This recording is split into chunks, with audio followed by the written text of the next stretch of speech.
आगे बढ़ते हैं, एक क्वेश्चन बनाओ, आगे बढ़ते हैं।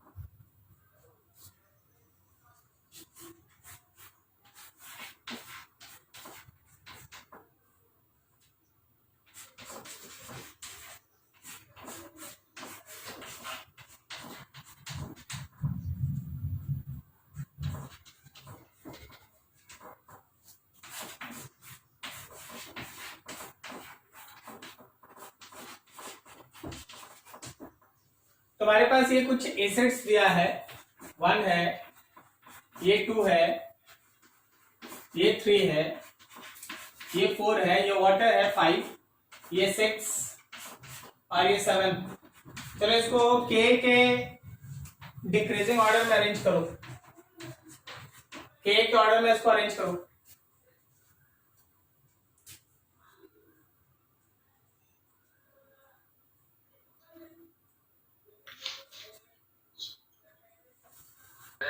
के बाद 1 और फिर लास्ट में 6 हो गया ये सबका। उसके बाद 3 होगा, उसके बाद 6। सब कोई देखो, हर कोई है ना जो वहां ग्रुप्स है ना उसको पहचानो। क्या यहाँ CH3 है? ठीक है ना, हर ग्रुप को पहचानिए और फिर सोचिए कि कौन सा ग्रुप क्या काम कर रहा है। क्या हम लोग लास्ट ऐसा पढ़े थे, क्या हम लोग लास्ट ऐसा डिस्कस किए थे कि सबसे ज्यादा एसिडिक होता है फिनॉल, उससे कम एसिडिक होता है वाटर, और उससे कम एसिडिक होता है एलिफेटिक अल्कोहल। ये तो पढ़े थे ना? Yes sir. अब देख, हर ग्रुप का हम कुछ एप्लीकेशन लिखते हैं। ये कैसा है, तो ये हम लोगों के पास plus I effect showing group है, ठीक है ना। ये हम लोगों के पास plus I effect showing group है, करेक्ट।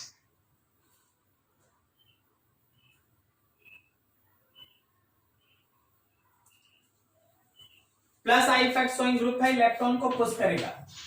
यहां पे जो हम लोगों के पास मौजूद है ये हम लोगों के पास minus I effect showing group है। जो अगला है CD3, ये भी हम लोगों के पास plus I effect showing group है। अब देखो, ये तो अल्कोहल वाला सेक्शन हो गया जो सबसे लास्ट में आना है। इन तीनों में अगर हम बात कर लें, इन तीनों में अगर हम बात कर लें तो 1 2 3 में बोलो सबसे अच्छा एसिड कौन? 2। उससे कम बोलो 1। और सबसे वीक एसिड है 3। क्या समझ में आया? CD3 इज ज्यादा स्ट्रॉन्ग प्लस आई। क्या ठीक जा रहा है ना? स्ट्रॉन्ग। अब देख, अब आप चलो, वाटर तो हो गया, अब आप अल्कोहल में ले लो। एक यहां है, ये OCH3 है, क्या करेगा बोलो? ये प्लस एन इफेक्ट देगा, मतलब इलेक्ट्रॉन डोनेट करेगा। और ये OCH3 क्या करेगा बोलो? माइनस आई, मतलब इलेक्ट्रॉन खींचेगा। ठीक है, चल अब बता, 4 6 और 7 में सबसे अच्छा एसिड कौन? 7 ना, 7 ना, माइनस आई है। उससे कम कौन? और उसके बाद 6। अब सबको मिला दे, अब सबको अगर हम लोग मिला दें तो जो हम लोगों का फिनॉल वाला है, फिनॉल वाला वो सीरीज, मतलब 7 सबसे ज्यादा, उससे कम कौन? तो 4, उससे कम कौन? तो 6। ये आ गया हम लोगों का फिनॉल। उससे कम वाटर, वाटर लेंगे, वाटर का मतलब कौन हो गया हम लोग के पास? 5। ठीक है, और 5 के बाद अगर हम लोग अंदर गए तो ये अल्कोहल वाला सीरीज 2 1 और 3। किस किस का सही? आगे बढ़ते हैं। आज के क्लास में थोड़ा सा इन सब में हम लोग इंटर करेंगे। देखो, सबसे पहला डिस्कशन है हम लोगों का reaction of acid with NaHCO3। NaHCO3 के साथ हम लोगों को एसिड का रिएक्शन देखना है। हमेशा ध्यान रखना, कोई भी ऐसा एसिड जो H2CO3 से स्ट्रॉन्ग हो कैन रिएक्ट विथ NaHCO3। एकदम सेपरेट इसका क्वेश्चन आता है, सो बी केयरफुल। कोई भी ऐसा पर्टिकुलर एसिड जो हमारे H2CO3 से स्ट्रॉन्ग हो, हमेशा ध्यान रखना कि वो NaHCO3 के साथ रिएक्ट करता है। और जब आपका एसिड इस NaHCO3 के साथ रिएक्ट करेगा, याद रखिएगा कि सोडियम का सॉल्ट बनेगा और साथ में H2CO3 बाहर आता है। H2CO3 एक बार में बाहर नहीं आता, तो उसके जगह पे आपको मिलेगा H2 और CO2। ठीक है, कौन कौन सा एसिड्स है जो NaHCO3 के साथ रिएक्ट करता है? तो याद रखना, वैसा कोई भी एसिड जो H2CO3 से स्ट्रॉन्ग हो। तो सर हम लोग को कैसे पता चलेगा कि कौन सा एसिड H2CO3 से स्ट्रॉन्ग है? 3 नाम याद रखिएगा, यही तीनों मेनली रिएक्ट करेगा। और वो 3 नाम है, वो 3 है क्या क्या? सल्फोनिक एसिड रिएक्ट करेगा, कार्बोक्सिलिक एसिड रिएक्ट करेगा और पिक्रिक एसिड रिएक्ट करेगा। तो sulphonic acid, carboxylic acid and picric acid, these 3 particular parts will completely react with NaHCO3। यही 3 पार्ट जाके NaHCO3 से रिएक्ट करेगा और उस समय आपको H2 और CO2 गैस बाहर निकलेगा। ठीक है, CO2 गैस किसका? तो H2CO3 बनता है, उसका CO2 गैस बाहर निकलेगा। जैसे कि एग्जांपल देखो, अगर हम तुमसे ये कहें कि देखिए जी, हम लोगों के पास बेंजीन सल्फोनिक एसिड है, इसको रिएक्ट कराना है NaHCO3 से। तो चलो सबसे पहले सोच के बताओ, ये रिएक्शन होगा या नहीं होगा? होगा, ये रिएक्शन होगा। तो ऐसे केस में जो तुम्हारे सामने बनेगा वो ऐसा होगा, SO3 माइनस Na+ और साथ में होगा हम लोगों के पास H2O और साथ में होगा CO2। क्या आप समझ पा रहे हैं?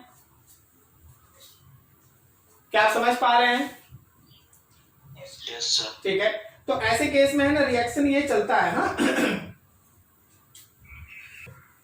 यहां पे लिखा हुआ है सोडियम सॉल्ट। हाँ, सोडियम का सॉल्ट बनेगा ना, Na आ गया ना यहां, तो ये सोडियम सॉल्ट है। Yes, sir. Sodium salt. अब जरा गौर करना, अगला, अगर हम लोगों के पास ये रहा COH, कार्बोक्सिलिक एसिड, ये रहा COH, और इसको हम लोग रिएक्ट करा दिए NaHCO3 के साथ। अब आप यहाँ पे रिएक्शन कराएंगे तो क्या यहाँ पे हम लोगों को COO माइनस और Na+ मिलेगा और साथ में आपको मिलेगा H2O और साथ में CO2। सही जा रहे हैं? H2O और साथ में CO2। क्लियर हो रहा है? अब देखो इसके बाद जरा देख के सोच के बताना, अगर हम लोग इस फिनॉल को रिएक्ट करा दिए NaHCO3 के साथ, बोलो रिएक्शन होगा या नहीं? नहीं होगा। नो रिएक्शन, कोई रिएक्शन नहीं होगा। अगला, अगर हम लोग यहां पे OH ले, यहां पे NO2 ले, यहां पे NO2 ले और यहां NO2 ले, ये 3 जगह, और रिएक्ट करा दे NaHCO3 के साथ, बोलो रिएक्शन होगा या नहीं होगा? रिएक्शन होगा। समझ पा रहा ना, प्रोडक्ट क्या बनेगा? प्रोडक्ट में यहाँ H हट जाएगा, यहाँ सोडियम आ जाएगा। अगला देखो, बोलो इसको रिएक्ट करा दिए NaHCO3 से, बोलो रिएक्शन होगा या नहीं? कोई रिएक्शन नहीं होगा। अगला सोच के बताइए, ट्रिपल बॉन्ड NaHCO3, रिएक्शन होगा या नहीं?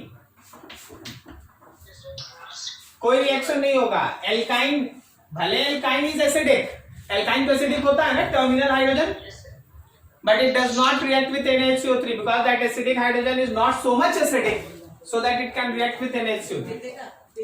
8 देखो, देख के सोच के बताना।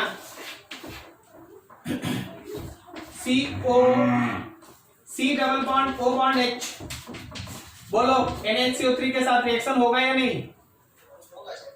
नो रिएक्शन, क्योंकि वो एल्डिहाइड है, वो कार्बोक्सिलिक एसिड नहीं है, वो एल्डिहाइड है। क्लियर है? ठीक है, नोट करो इतना अच्छे से, कहीं डाउट पूछ लो।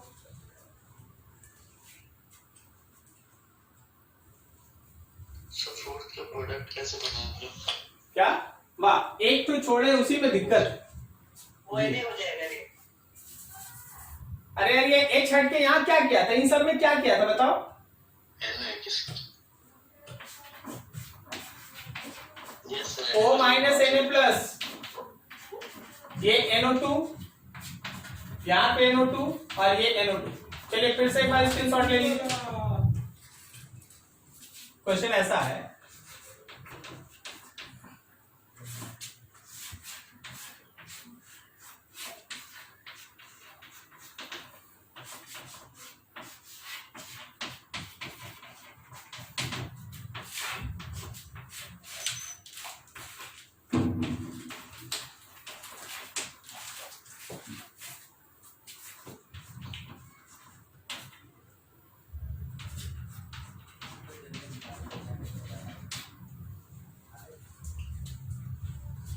इसको रिएक्ट कराना है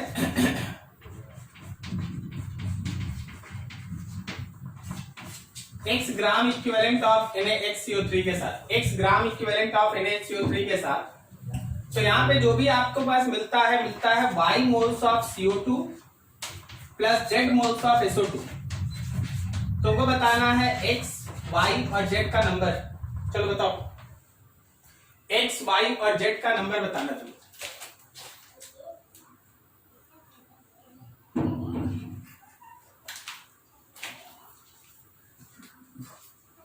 चलो बनाओ फटाफट।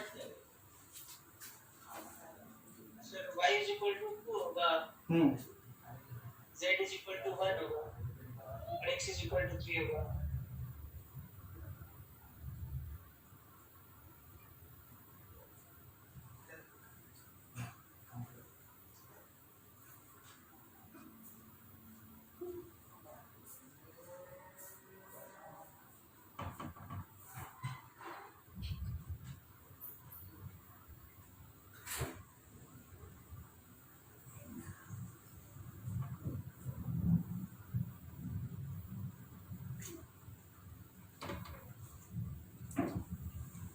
बोलो x कितना?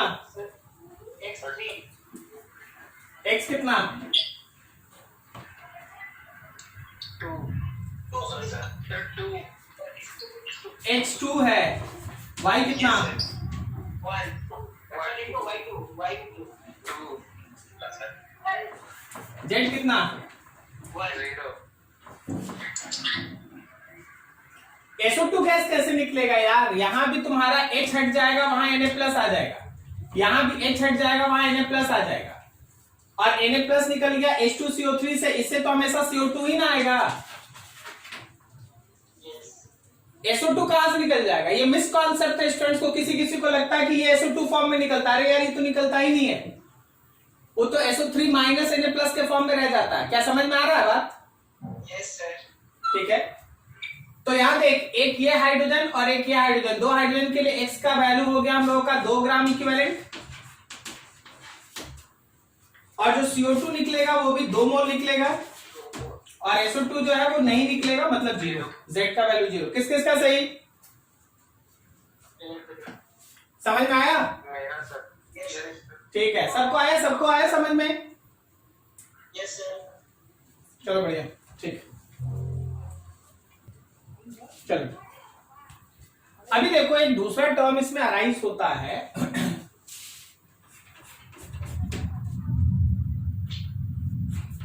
For any reaction to be feasible बोलो या स्पॉन्टेनियस बोलो, for any reaction to be feasible or spontaneous, for any reaction to be feasible or spontaneous, किसी रिएक्शन के फिजिबल या स्पॉन्टेनियस होने के पीछे का लॉजिक क्या है, किसी रिएक्शन के फिजिबल या स्पॉन्टेनियस होने के पीछे का लॉजिक क्या है। ठीक है, अभी जरा देखो और समझो, देखो और समझो। हमेशा ध्यान रखना कि स्ट्रॉन्ग एसिड अगर सॉल्ट के साथ मिलता है तो फिर से सॉल्ट और वीक एसिड बनता है। कोई भी ऐसा रिएक्शन जिसके लेफ्ट हैंड साइड में आपको स्ट्रॉन्ग एसिड और राइट हैंड साइड में वीक एसिड दिखाई दे, वो रिएक्शन फिजिबल होगा। लेफ्ट हैंड साइड में स्ट्रॉन्ग एसिड और राइट हैंड साइड में वीक एसिड दिखाई दे तो वो रिएक्शन फिजिबल होगा। मतलब क्या है कि यहां पे हम लोगों के पास होना चाहिए कोई एक स्ट्रॉन्ग एसिड और फिर एक सॉल्ट, रिएक्ट करने के बाद एक दूसरा सॉल्ट और फिर बना है वीक एसिड। क्या कहना चाह रहे, एग्जांपल देखो।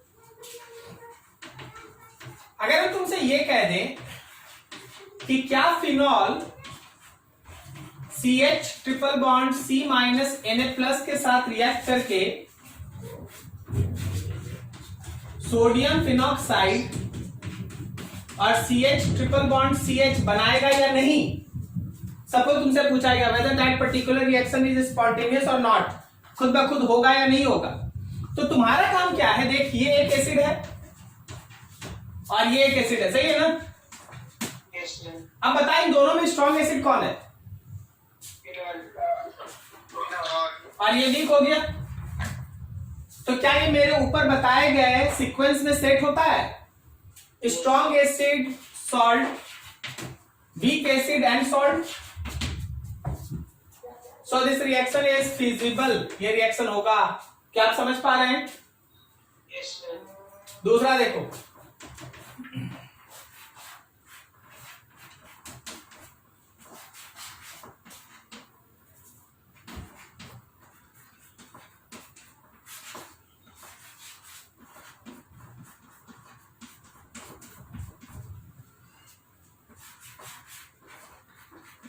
चलो जी बताओ ये रिएक्शन स्पॉन्टेनियस है या नहीं, फिजिबल है या नहीं। अब देखो ये भी एक एसिड और यहां भी एक एसिड। तुम बताओ OH स्ट्रॉन्ग एसिड देता है या SH स्ट्रॉन्ग एसिड देता है? तो ये स्ट्रॉन्ग एसिड, ये वीक है ना, तो ये नहीं होगा। क्या आपको समझ में आ रही है बात? थर्ड देखो,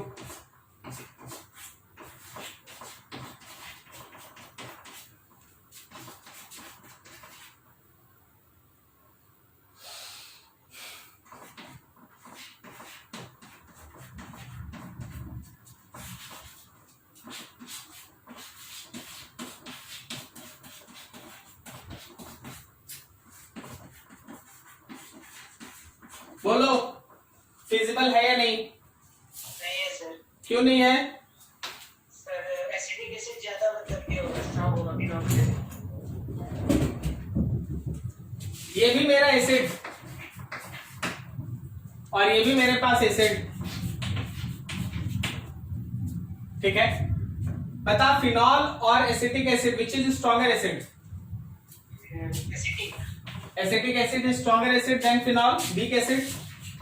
So this reaction is not feasible. क्या आपको समझ में आया? क्या आपको ये कॉन्सेप्ट समझ में आया? Yes sir. ठीक है, तो ऐसा चीज पे ध्यान रखा जाता है, ऐसा चीज पे ध्यान रखा। थोड़ा सा और इसमें है ना क्लोज आते हैं, थोड़ा समझना थोड़ा ध्यान से। अगर हम तुमसे ये कह दें कि देखो जी हम लोगों के पास है कुछ ऐसा, यहां पे OH डाल दिए, यहां पे ऐसा है, इसको रिएक्ट कराए हैं O माइनस Na+ के साथ और यहां पे मौजूद है NO2 और फिर मेरे पास बनता है O माइनस Na+ और साथ में बनता है OH, यहां पे NO2। क्या बोलता है ये रिएक्शन फिजिबल है या नहीं? नहीं है सर। Yes sir. ये है एसिड और ये भी है एसिड, अच्छा सॉरी, लेकिन यहां मौजूद है CH3 और यहां मौजूद है नाइट्रो ग्रुप, यहां मौजूद है CH3, यहां मौजूद है nitro group. CH3 electron pushing, so weak acid ना, Yes, sir. Nitro electron withdrawing, so it is strong acid, so it is not feasible. क्या तुमको इस कॉन्सेप्ट को समझ में आया जो अभी तुमको बताया जा रहा है यहाँ? Yes, sir. तो वही रिएक्शन सब स्पॉन्टेनियस होगा, फिजिबल होगा, जिसमें कोई स्ट्रॉन्ग एसिड अपने आप को वीक एसिड में कन्वर्ट करे। क्लियर है? नोट करो इसको। ये सेक्शन खत्म, अब बेसिक नेचर स्टार्ट करेंगे। कहीं डाउट पूछ लो।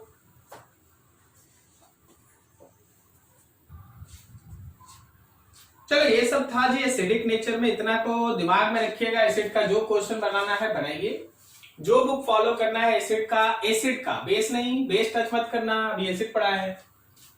एसिड का जो भी क्वेश्चन आपको बनाना है, जो बुक आपके पास XYZ है, बनाना स्टार्ट कीजिए। ठीक है?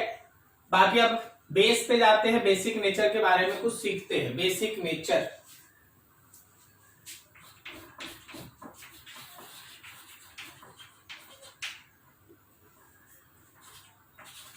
Basic strength. ऑब्वियसली हम लोग रिलेटिव बात करते हैं, कौन ज्यादा कौन कम होगा। ठीक है? Basic strength relative. हमेशा एक चीज ध्यान रखना, कि कोई भी अगर स्ट्रॉन्ग एसिड है, कुछ एकदम फंडामेंटल चीज है, उसमें बहुत ज्यादा कोई तोड़ मोड़ करना नहीं, एकदम सिंपल सा चीज समझना है। बेस का मतलब क्या होता है ना, कि बेस को अगर आपको यहां पे समझना है, वो एक तरह से इलेक्ट्रॉन डोनर है, इलेक्ट्रॉन डोनेट करे। ठीक है? जो इलेक्ट्रॉन डोनेट करे वो एक बेस है। लेविस बेस का कॉन्सेप्ट मेनली हम लोग यहां पे डिस्कस करते हैं, या H+ का। H+ गेन करने वाला भी बेस है। हमेशा ध्यान रखना कि बेसिक नेचर में सबसे पहला चीज आता है कि कोई भी अगर स्ट्रॉन्ग एसिड है, strong acid when release its H+, it gives weak conjugate base। अगर हम लोग के पास कोई एक स्ट्रॉन्ग एसिड है, तो उससे आप जैसे ही H+ को रिमूव करते हैं, तो स्ट्रॉन्ग एसिड हमेशा कोई वीक बेस बनाता है। मतलब हमारे पास स्ट्रॉन्ग एसिड है, इसमें से अगर हम लोग एक H+ निकाल दिए, तो जो बना है वो है वीक कंजुगेट बेस। जो बना है वो है हम लोगों के पास वीक कंजुगेट बेस। जैसे एक एग्जांपल देखो, मान लो जैसे हम लोगों के पास रखा है CH3 बॉन्ड CH3, फिर हम लोगों के पास है CH2 डबल बॉन्ड CH2, और फिर हम लोगों के पास है CH ट्रिपल बॉन्ड CH। आप क्या करें, इसमें से एक H+ निकाल ले, सेम आप इसमें से भी एक H+ निकाल लीजिए, और आप इसमें से भी एक H+ निकाल लीजिए। जब आप इसमें से एक H+ निकालेंगे तो बनता है CH3 बॉन्ड CH2 और C पे माइनस। इसमें से एक H+ निकालेंगे तो CH2 डबल बॉन्ड CH पे माइनस, और यहां पे हो गया हम लोग का CH ट्रिपल बॉन्ड C पे माइनस। ये ऐसा चीज कोई दिखा नहीं किसी को? ठीक है। अब जरा सोच के बताओ कि यहाँ पे एसिडिक नेचर का क्या ऑर्डर है, वो तो हम लोग पढ़ रखे हैं ना। Yes, sir. क्या होगा? एसिडिक नेचर में CH बॉन्ड CH3 ये सबसे वीक था, उससे स्ट्रॉन्ग था ये वाला ना, और सबसे स्ट्रॉन्ग था ये CH triple bond CH। Yes, sir. ठीक है? तो याद रखना कि जो इसका बेसिक नेचर होगा, basic nature of conjugate base, जो इनके H+ लॉस करने के बाद कंजुगेट बेस बना, जो सबसे वीक एसिड था उसका कंजुगेट बेस सबसे स्ट्रॉन्ग होगा, और जो सबसे स्ट्रॉन्ग एसिड था उसका कंजुगेट बेस सबसे वीक होगा। क्या तुमको समझ में आया? नहीं समझा? Yes, sir. स्ट्रॉन्ग एसिड का बेस कैसा होगा? Weak. वीक होगा। स्ट्रॉन्ग एसिड का बेस वीक है, स्ट्रॉन्ग एसिड का बेस वीक है। जैसे आप एग्जांपल देखें, फिर से एक एग्जांपल देखिए। अभी हम लोग थोड़ी देर पहले पढ़ाई किए, यहाँ OH था भाई, और बगल में याद कर था CH triple bond C minus. और फिर था हम लोगों के पास माइनस कहने का मतलब Na प्लस लगा होता, फिर हम लोगों के पास था O माइनस Na प्लस, और कौन था CH ट्रिपल बॉन्ड CH, ये भी पढ़े ना हम लोग। एसिड में देखो ये एक स्ट्रॉन्ग एसिड है और ये एक वीक एसिड है, सही जा रहे हैं। तो स्ट्रॉन्ग एसिड का जो सॉल्ट है वो याद रखना वीक कंजुगेट बेस है, नहीं समझा। स्ट्रॉन्ग एसिड का जो सॉल्ट है H प्लस निकल, ये वीक कंजुगेट बेस है, और ऑब्वियसली ये वीक एसिड है तो उसका ये स्ट्रॉन्ग कंजुगेट बेस है। क्या समझ पा रहे हैं आप? ठीक है, तो हमेशा ध्यान रखिएगा कि स्ट्रॉन्ग एसिड से वीक बेस बनता है और वीक एसिड से स्ट्रॉन्ग बेस बनता है, एंड सो ऑन। क्लियर है? तो ये पहला चीज, इसमें कोई दिक्कत नहीं, समझ में आना चाहिए। अगला देखो, अगला जो हम लोगों के पास है नेक्स्ट पॉइंट, सेकंड मान लो, for anion as base, basic nature is proportional with 1 by stability of anion।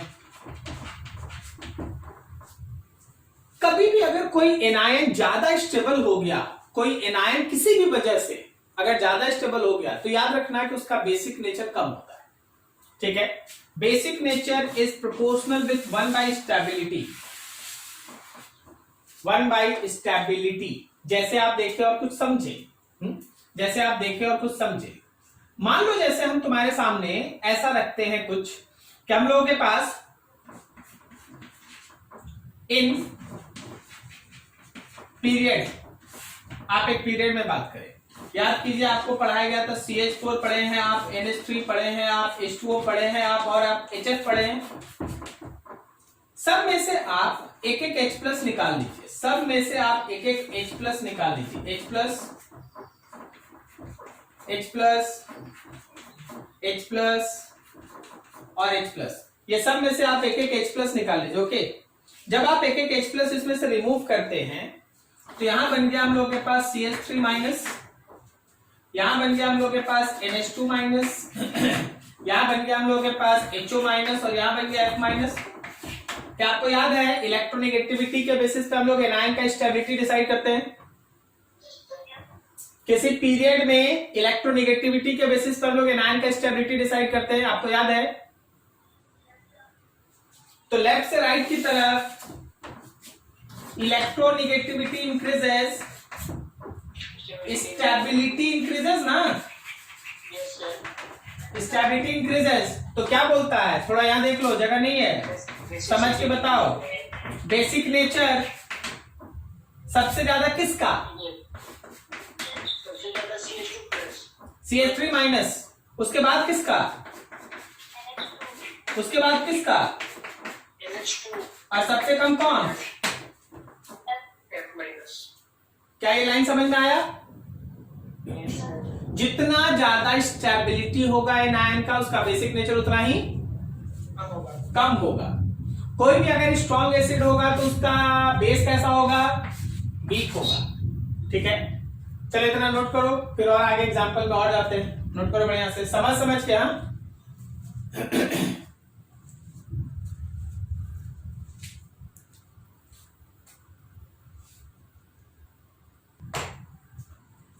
अगला देखो, समझ के बताना। H2O है और H2S है, दोनों से आप एक एक H प्लस निकाल लें,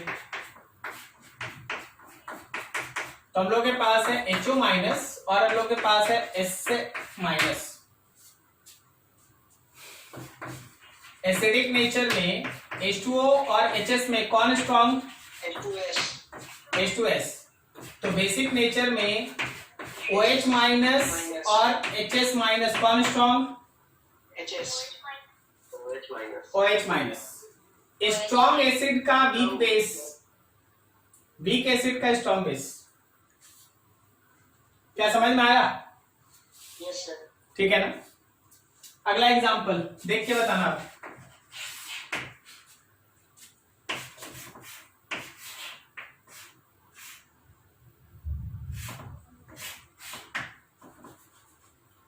यहाँ P पे है एक माइनस साइन और यहाँ N पे है एक माइनस साइन। ये A है और ये B साइड है। बोलो कौन ज्यादा बेसिक, A साइड या B साइड? कहां से ज्यादा आसानी से इलेक्ट्रॉन डोनेट होगा? B sir. A या B? बी। बी। क्या सबको समझ में आ रहा है? क्या सबको समझ में आ रहा है? Yes sir. ठीक है ना। B होगा। कारण क्या है कि ये दोनों एक ही पीरियड का, सॉरी एक ही ग्रुप का है। तो जैसे O पे माइनस ज्यादा बेसिक है कंपैरिजन टू S पे माइनस, उसी तरह N पे माइनस ज्यादा बेसिक है कंपैरिजन टू P पे माइनस। क्लियर हुआ? Yes sir. अगर किसी को नहीं समझ में आएगा बोलिएगा जी ठीक है, पढ़ाई हो रहा है। जब आप एसिडिक नेचर पढ़ रहे थे तो आपको जीरो से पढ़ाया जा रहा था। अब जब आप बेसिक नेचर पढ़ रहे हैं तो ये मान के चला जा रहा है कि आपको एसिडिक नेचर वाला याद है। क्या आप समझ पा रहे हैं बात को? Yes sir. तो ध्यान रखिएगा, अगर नहीं समझ में आएगा बोलिएगा, हम फिर से रुक के एक्सप्लेन कर देंगे।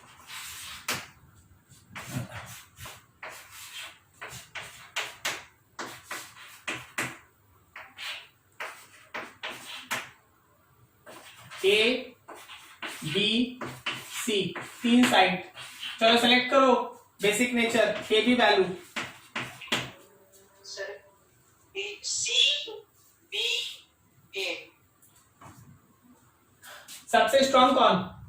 सी। सी। सी सबसे स्ट्रॉन्ग। क्या समझ पा रहे हैं आप लोग? Yes sir. सी सबसे स्ट्रॉन्ग। इससे कम कौन? बी। बी। और सबसे कम कौन? ए।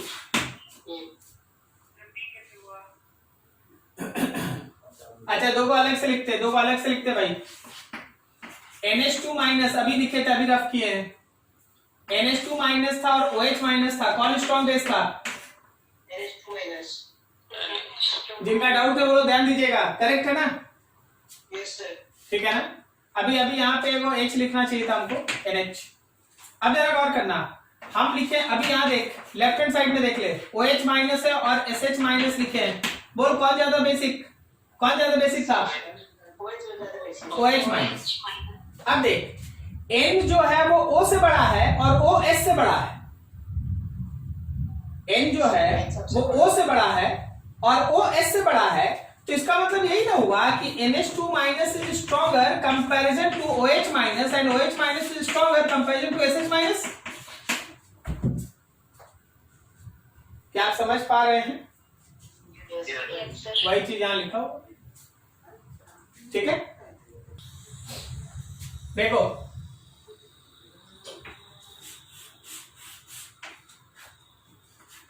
यहां पे हम लोगों के पास F minus, this is NH minus, this is CH2 minus, लो एक तो S माइनस। ठीक है, अभी आप इसका आंसर देंगे एकदम परफेक्ट बना के, है ना। अब हम लोग को निकलना, आप ज्यादा समय नहीं दे सकते इस पे, आसान से टॉपिक था। देखो जी, ये मान ले A है, ये मान ले B है, यहाँ C है, ये D है, ये E है। चलो जी स्टार्ट हो जाओ जी, बोलो जी उमंग बाबू आप बोलो। सर A B मतलब के भी वैल्यू ना। हाँ के कौन कौन? A उससे कम, B उससे कम, D सॉरी E हाँ उससे कम, D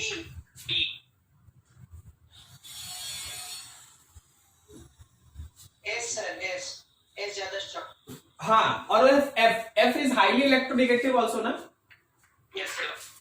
तो सबसे स्ट्रॉन्ग A, उससे कम कौन भाई? B, B से कम कौन? E ना। E के बाद कौन? C, और सबसे कम कौन? D। क्या आपको समझ में आया सबको? सर उल्टा लिखिए। लास्ट में उल्टा लिख दिए, ठीक है तो लिखे। सर D ज्यादा। अच्छा ठीक, हाँ ठीक, D और E करेक्ट, सॉरी C। ठीक है, दिख रहा है ना? Yes sir. हाँ, ये भाई।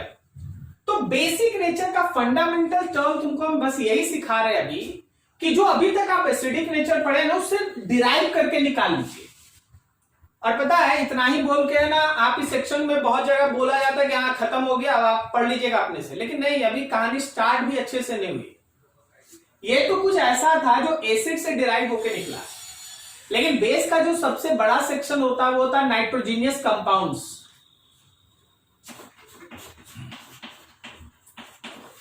concept of basic nature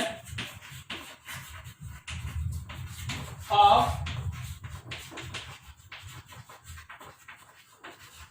nitrogenous compound। Nitrogenous compound का बेसिक नेचर, नाइट्रोजीनियस कंपाउंड का बेसिक नेचर, जिसमें नाइट्रोजन होगा, नाइट्रोजन का लोन पेयर होगा, और ये लोन पेयर आप किसी को डोनेट करते हैं acting as a Lewis base, ठीक है। नाइट्रोजन अपना पेयर ऑफ इलेक्ट्रॉन डोनेट करता है।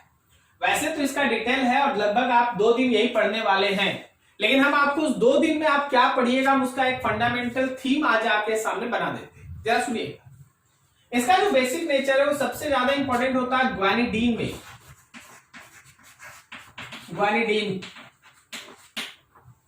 सबसे ज्यादा स्ट्रांगली बेसिक होता है। ग्वानिडीन किसको कहते हैं? तो nitrogen bond carbon bond nitrogen, double bond nitrogen के साथ H, यहां पेयर ऑफ इलेक्ट्रॉन, यहां पेयर ऑफ इलेक्ट्रॉन 2 बॉन्ड, यहां पेयर ऑफ इलेक्ट्रॉन 2 बॉन्ड। ग्वानिडीन इस शेप में होता है। ये स्ट्रक्चर कहीं दिखा तो वो सबसे ज्यादा बेसिक होगा, ग्वानिडीन। नेक्स्ट होता है एमिडीन। एमिडीन में एक तरफ N नहीं होता, उसकी जगह R हो जाता है। एक तरफ N नहीं होता, उसकी जगह R हो जाता, बाकी ग्रुप जैसे दिख रहा है वैसे दिख रहा है। ग्वानिडीन, देन एमिडीन्स, सबसे स्ट्रॉन्ग बेस, उससे weak base, nitrogen containing compound में। इससे कम होता है हम लोगों के पास aliphatic amines 2 degree, 3 degree, 1 degree, 2 degree, 3 degree, 1 degree. इसमें एलिफेटिक एमाइंस है, R बॉन्ड NH2 है, R बॉन्ड NH2 है, जिसमें R आप मिथाइल नहीं लेंगे। क्या नहीं लेंगे? मिथाइल नहीं लेंगे, वो सब एलिफेटिक एमाइंस है। एक एक टर्म अलग अलग से पढ़ाया जाएगा। 2 डिग्री, 3 डिग्री और 1 डिग्री। 2 डिग्री स्ट्रांग होता है comparison to 3 degree, 3 degree strong होता है कंपैरिजन टू 1 डिग्री। उससे कम होता है, उधर है अमोनिया NH3। NH3 से कम होता है एरोमेटिक एमाइन एनिलीन, और सबसे वीक होता है amides, R bond C double bond O bond NH2 amides,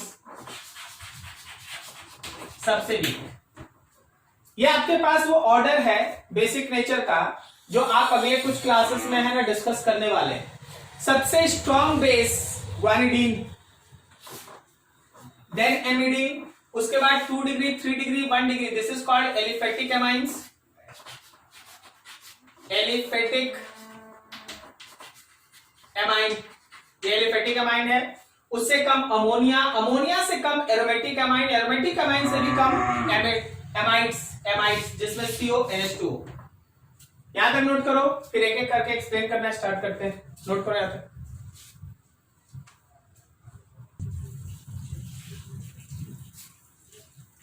सबसे पहले we are starting from aliphatic amine.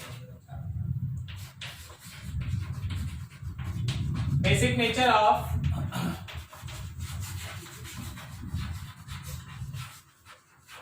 Aliphatic amine.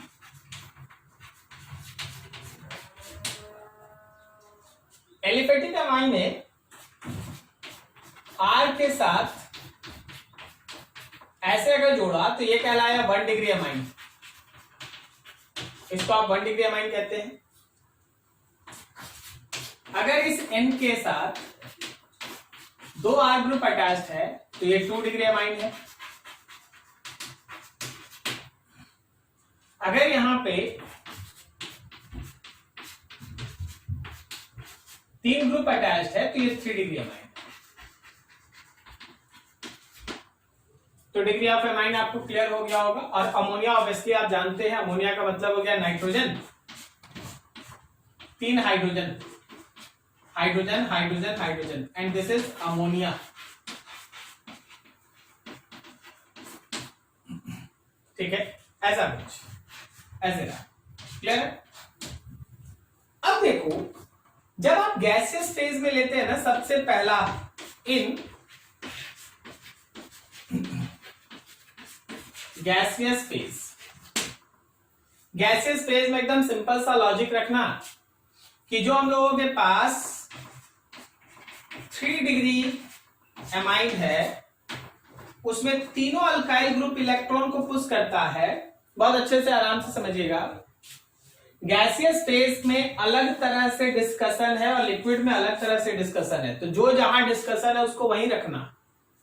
जब तुम गैसियस फेज में बात करेगा, रिमेंबर दैट कि 3 डिग्री अमाइन में 3 अल्काइल ग्रुप है जो इलेक्ट्रॉन को पुश करता है। इलेक्ट्रॉन के पुश करने की वजह से नाइट्रोजन में निगेटिव चार्ज डेंसिटी बढ़ता है और नाइट्रोजन इजीली इलेक्ट्रॉन को डोनेट करता है। तो जितना इजीली इलेक्ट्रॉन को डोनेट करेगा, याद रखना कि उसका बेसिक नेचर उतना ही ज्यादा होगा। पहला खत्म। इससे कम इलेक्ट्रॉन पुशिंग एबिलिटी वाला ग्रुप्स 2 डिग्री में है तो उससे कम बेसिक, उससे कम 1 डिग्री में है वो और बेसिक कम, और सबसे कम अमोनिया। तो यहां तो कोई प्रॉब्लम है ही नहीं। आप ऐसा मानो कि 3 डिग्री सबसे ज्यादा बेसिक होता है, उससे कम होता है 2 डिग्री, उससे कम 1 डिग्री और सबसे कम होता है अमोनिया। लेकिन ये ऑर्डर चलता कहां है, फिर से एक बार रिपीट कर लो, कहां चलता है ये? गैसियस फेज में। जब तक क्वेश्चन में गैसियस फेज मेंशन ना हो, don't use this one until and unless वहां लिखा है कि सब गैसियस फेज में। अगर नहीं लिखा है तो आपको हमेशा लिक्विड फेज लेके चलना पड़ता है। ठीक है, अब जरा देखिएगा लिक्विड फेज का प्रॉब्लम।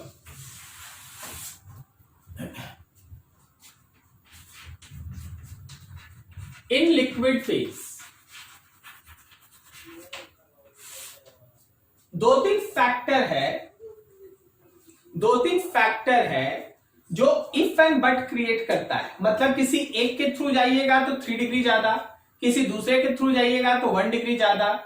सब चीज का हम लोग को इक्विवेलेंट वैल्यू लिख के याद करना पड़ता है। तो एक एक लाइन समझना।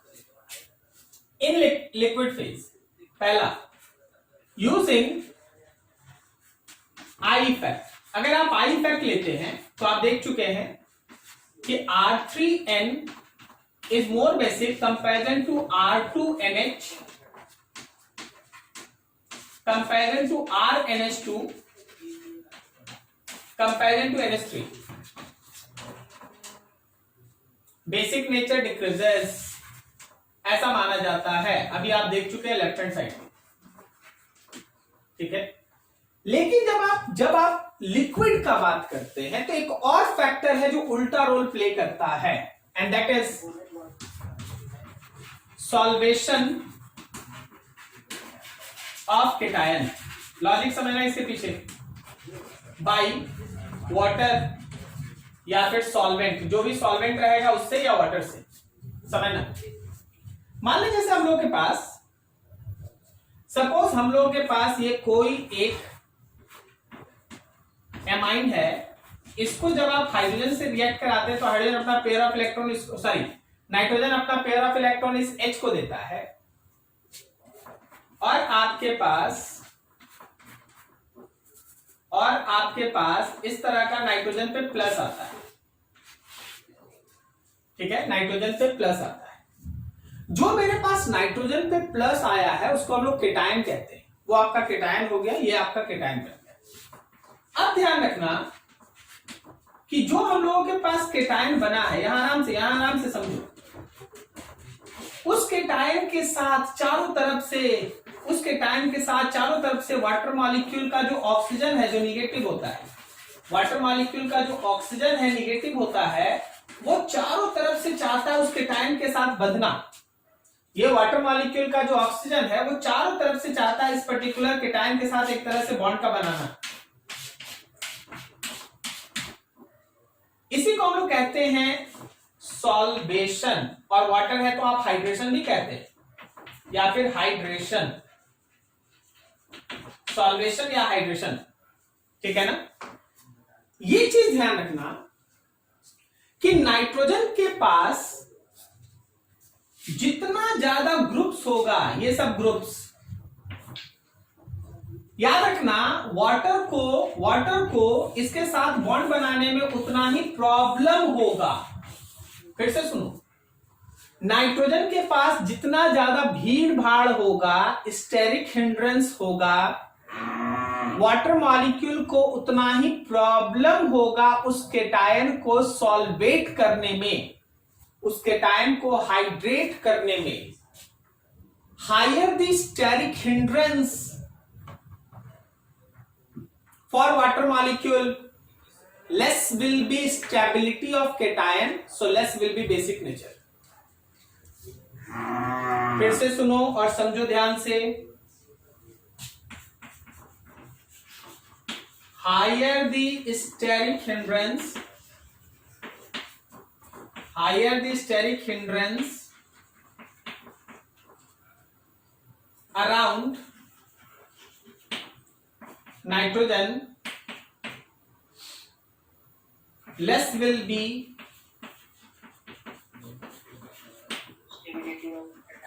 hydration with water।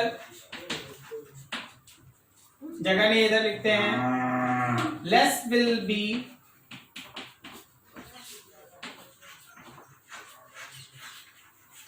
stability of cation,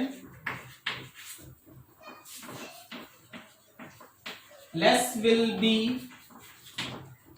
basic nature, less will be basic nature। एकदम आराम से दिमाग में बैठाइए।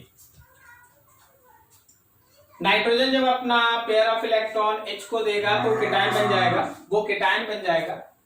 उसके केटायन बनने के बाद वाटर मॉलिक्यूल उसको चारों तरफ से सॉल्वेट करने का कोशिश करता है, सॉल्वेट करता है।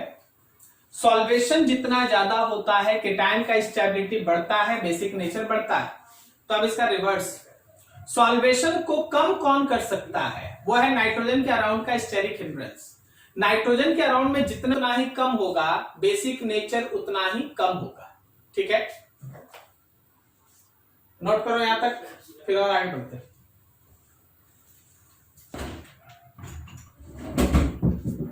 चलो देखो, so for any aliphatic amine, कोई भी आप एलिफेटिक अमाइन ले लीजिए, कोई भी एलिफेटिक अमाइन, ठीक है ना। याद रखना हमेशा उसमें 2 डिग्री, क्योंकि तुम जरा गौर करो, तुम जरा गौर करो इस चीज को हम फिर से एक बार रिपीट करा दें, क्योंकि रफ कर दिए हैं। तुम जरा गौर करना,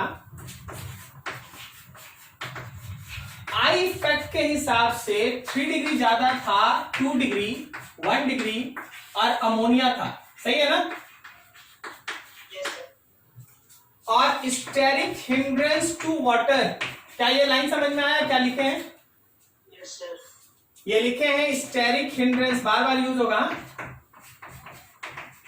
स्टेरिक हिंड्रेंस टू वाटर के हिसाब से 3 डिग्री को सबसे कम होना चाहिए और अमोनिया को सबसे ज्यादा। अब स्टूडेंट डाउट में कि ये क्या होगा, तो हम लोग क्या किए, एक्सपेरिमेंटली फाइंड आउट किए।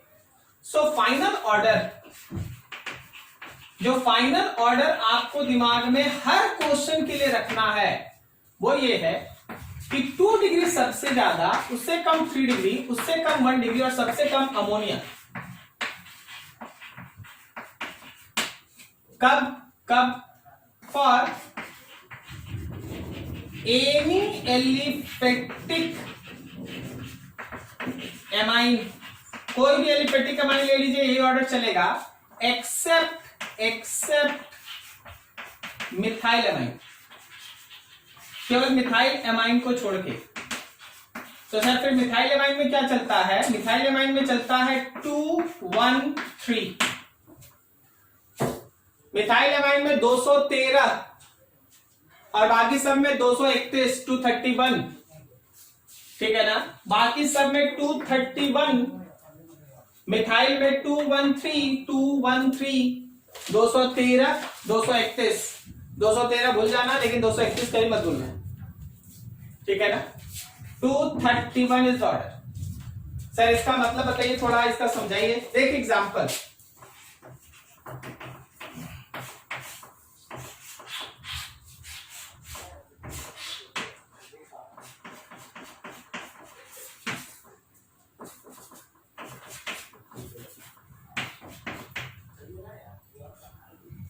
ये ए है, ये बी है और ये सी है। बोलो कौन सा ऑर्डर बताओ, ऑर्डर एसिडिक नेचर का ऑर्डर, सॉरी बेसिक नेचर का ऑर्डर बताओ। बी ए सी। कौन? बी ए सी। ऐसा क्यों बोला बी ए सी? 231 सर। हाँ, तो तुम्हारे 231 में 3 डिग्री है ये ए। अच्छा नहीं, 1 डिग्री है। ये कितना डिग्री है? 2 डिग्री। ये कितना डिग्री है? 1 डिग्री। ये कितना डिग्री है? 3 डिग्री। हो गया 231। मतलब ए बी वैल्यू बी सबसे ज्यादा, उससे कम कौन? ये एसिड।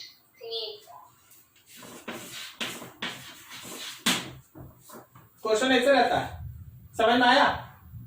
Yes sir. ठीक है, चलिए और हल्का हल्का हल्का वाला अगला एग्जांपल।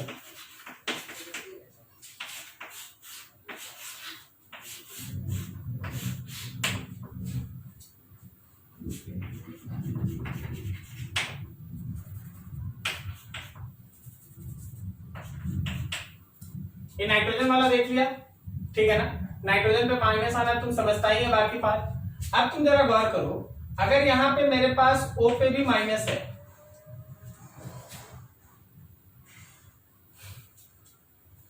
O माइनस लगाए, नहीं इसको ऐसे ही छोड़ते हैं।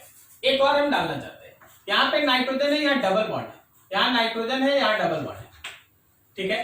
अब देख इसमें है क्या कि ये वाला नाइट्रोजन sp3 हाइब्रिडाइज्ड है, ये वाला भी नाइट्रोजन sp3 है, एक हाइड्रोजन भी है यहाँ, ये वाला भी नाइट्रोजन sp3 है, लेकिन ये वाला नाइट्रोजन तो sp2 है ना। Yes sir. अब तुम जरा सोच के बताओ इलेक्ट्रोनिगेटिविटी के बेसिस पे। चलो इलेक्ट्रोनिगेटिविटी ऑर्डर, EN ऑर्डर याद कीजिएगा। Nitrogen which is sp3 hybridised is less electronegative comparison to nitrogen which is sp2 hybridised comparison to nitrogen which is sp hybridised. पढ़ा है क्या? Yes sir. Higher the S character more will be electronegativity. सही जा रहे हैं? अब ये सोचना कि जिसका लेस इलेक्ट्रोनेगेटिव है, less electronegative can easily lose electron. क्या सही जा रहे हैं? Yes sir. जो कम इलेक्ट्रोनेगेटिव है वो आसानी से इलेक्ट्रॉन को लूज करेगा, और जितना आसानी से इलेक्ट्रॉन लूज करेगा उसका बेसिक नेचर उतना ही ज्यादा होगा। बिल्कुल सही, बिल्कुल सही, ठीक है ना। सो मोर बेसिक नेचर, सो मोर बेसिक नेचर, उसका बेसिक नेचर और ज्यादा होगा। अब देखो, इसका मतलब ये है ना कि ये sp3 3 डिग्री, ये sp3 2 डिग्री, ये sp3 1 डिग्री, ये sp3 बड़ा होगा कंपेरिजन टू sp2। क्या समझ में आया आपको? Yes sir. सबको समझ में आया क्या? नहीं समझा? सर किसी को डाउट? बोलो जी, बोलो। No sir. एक और जोड़ते हैं, कार्बन ट्रिपल बॉन्ड नाइट्रोजन, जानता है ना इसको, CN को? Yes sir. ठीक है। अब ये हो गया carbon which nitrogen which is sp hybridised. क्या बोलता है, समझ में आ रहा कुछ? Yes sir. अरे यार चल ठीक है, मान लेते समझ में आ रहा है। अब देख sp3 वाला जो है वो ज्यादा बेसिक होगा comparison to sp2 comparison to sp। अब इन sp3 वाले में 231 Yes, 231, तो मेरे पास अभी अभी थोड़ा इसका नाम दे दे भाई, नामकरण कर दें। A है, ये B है, मान ली ये C है, ये मान ली D है, ये E है। क्या बोलता है सबसे ज्यादा बेसिक कौन? बोलो बोलो, समझ रहा था ना? तो अभी अब बोलो सबसे ज्यादा बेसिक कौन इसमें? नाम लिख रहे हैं, नामकरण। और नामकरण अच्छा लिख लेना, बाद में पहले बता दे, थोड़ा खत्म कर इसको। सी सर, सी, C उससे कम, ए, C से कम B, D. C B A, क्या बोलता? सही है पहला? Yes sir. C वाला, ठीक है ना? Yes sir. उससे कम B, उससे कम A। अब इससे कम कौन होगा? ई, E। और सबसे कम कौन होगा? D। ये है हम लोगों के पास ऑर्डर्स का डिस्कशन। देखिए जी, आप जब बुक उठाइएगा ना तो आपको इसी तरह से परेशान किया जाएगा, ठीक है? तो ध्यान रखिए, मजा आएगा पढ़ने में।